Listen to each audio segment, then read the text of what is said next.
Question देखते हैं। Consider the following statement regarding small hydro power project. Okay, again Africa के साथ हमारा बहुत अंडरस्टैंडिंग हो रहा है इस रिगार्ड में, क्योंकि अफ्रीका में ना पानी बहुत ज़्यादा है, तो small hydro power plant. Okay, मतलब रशिया, अमेरिका, फ्रांस और ये सब जो वो न्यूक्लियर पे ज़्यादा फोकस करते हो हम लोग, हाइड्रो। ओके, क्योंकि हमारी एक्सपर्टीज है उसमें। स्टेटमेंट वन है, small hydro power project are considered more environmentally sustainable than the large scale. हाँ, तो बिल्कुल सही।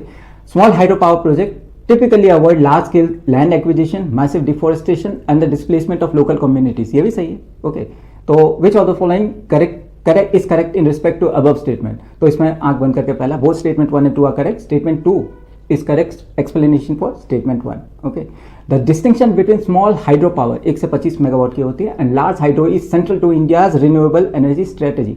statement 1 is widely accepted environmental premise।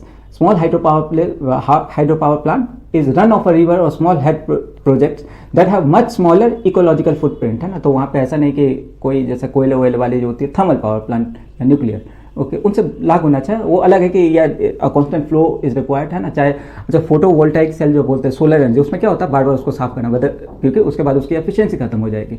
वैसे न्यूक्लियर में तो फिर अभी वो फुकुशिमा वाला जो हुआ था, तो उसको तो एक डर के साथ जीना पड़ेगा। तो स्मॉल हाइड्रो पावर प्लांट में भी इसमें आपका ये है कि जो रन ऑफ वाटर है ना, उसकी एक फोर्स होनी चाहिए, तभी टरबाइन में मूव। ओके, और अभी ग्लोबल क्लाइमेटिक चेंज ऐसा हो रहा है कि, है ना, वो अपना जो बोलते हैं विंड टरबाइन डालते हैं, वो कुछ चलती नहीं है, कुछ ज़्यादा तेज चलती है। Okay, statement 2 provide the specific reason why they are more sustainable than large hydro power project. Okay, इसमें क्या होता है, rather than building massive dams, है ना, जो या फिर massive reservoir, these reservoir submerge thousand of, जो बड़े बड़े बनते हैं वो thousand of hectares of forest land को, और फिर क्या फोर्स प्लेसमेंट रिलोकेशन होता है ना, पूरी गांव के गांव तबाह हो जाती है।